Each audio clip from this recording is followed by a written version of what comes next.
네 인생을 바꿀 찬스. 우리나라는 물론 미국, 중국, 일본도 앞다퉈 탐내는 부적의 카드. 세계 각국이 원하는 요거 뭐게요? 바로 월드 라이징 스타, 동남아의 절친 대기. 진짜? 동남아가 언제부터 이렇게 슈퍼스타 됐지? 슈디, 동남아하면 뭐가 생각나요? 싸고 음식 맛있는 거, 싸고 가성비 좋은 휴양지? 싸고 가까운 곳. 에이, 트렌드를 모르시네. 요즘 여기저기서 신남방 난리인데 모르세요?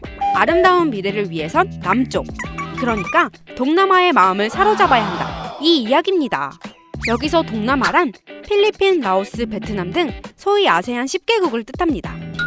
사실 우리나라만 동남아에 푹 빠진 건 아니에요. 이곳은 지금 미국, 중국, 일본 등 세계 곳곳에 러브콜을 받고 있습니다. 이유는 간단합니다. 이 지역의 인구는 무려 약 6억 5천만 명으로 인도까지 더한다면 중국을 훌쩍 뛰어넘는 세계 최대 시장이죠. 게다가 2030년까지 연평균 6%의 높은 경제 성장이 기대되는 곳이기도 합니다. 동남아의 미래가 이렇게 밝다 보니 저마다 친해지고 싶다며 손을 내밀고 있고, 우리나라도 오는 11월 아세안 정상들을 부산으로 초대했습니다. 이른바 신남방 정책의 일환이죠. 다행히 드라마, 예능, 음악, 뷰티 다양한 한류 콘텐츠가 아세안의 사랑을 많이 받고 있어서 우리로선 살짝 유리한 측면이 있습니다. 그런데 말입니다, 이 시점에서 되새겨볼 만한 연구가 있습니다. 바로 한국과 아세안 청년이 두 지역 관계를 어떻게 생각하는지 조사한 연구죠.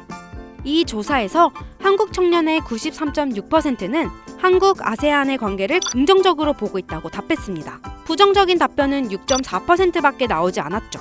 하지만 아세안 청년은 이보다 조심스러웠습니다. 한국과의 관계를 긍정적으로 보는 아세안 청년은 75.2%에 그쳤고 24.8%는 부정적이라고 답했습니다. 우리에 비해 왜 아세안 청년들은 한국 아세안의 관계를 부정적으로 볼까요?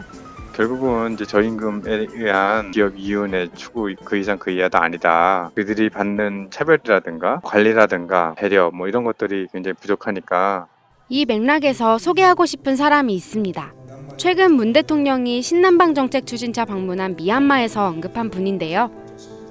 바로 미얀마 이주 노동자 윈 또쪼 씨입니다. 코리안 드림을 품고 한국에 와 일하던 중 불의의 사고로 목숨을 잃었고, 세상을 떠나기 전 한국인 4명에게 자신의 장기를 기증했습니다. 이게 끝이 아닙니다. 그의 유가족은 사고 보상금마저 한국 고아원에 기부했습니다. 하지만 이들의 숭고한 결정은 어떤 한국 매체에서도 조명받지 못했고, 윈 또쪼 씨의 동료들, 동남아 이주 노동자들의 열악한 상황 역시 여전히 우리 사회의 사각지대에 머물러 있습니다. 사실 신남방 정책의 핵심은 경제적, 정치적 이익을 위해 단순히 아세안의 호감을 얻는 게 아니라 진정성을 갖고 두 지역이 든든한 신뢰관계를 쌓아가는 거라 할 수 있습니다. 이제 더는 단순히 싸고 가까운 여행지만으로 생각할 수 없는 동남아. 어쩌면 10년 뒤 내 미래, 내 일터가 이곳과 아주 밀접하게 연결돼 있을지도 모를 일입니다. 얼른 동남아 쪽 언어부터 배워야겠다고요? 그것도 좋지만 이미 우리 삶에 깊숙이 들어와 있는 동남아에 대한 인식, 동남아 이주민에 대한 차별부터 돌아보면 어떨까요? 평화로운 아시아 공동체의 구성원은 한국인뿐 아니라 베트남인, 필리핀인, 태국인, 미얀마인도 당연히 포함되어야 할 일이니까요.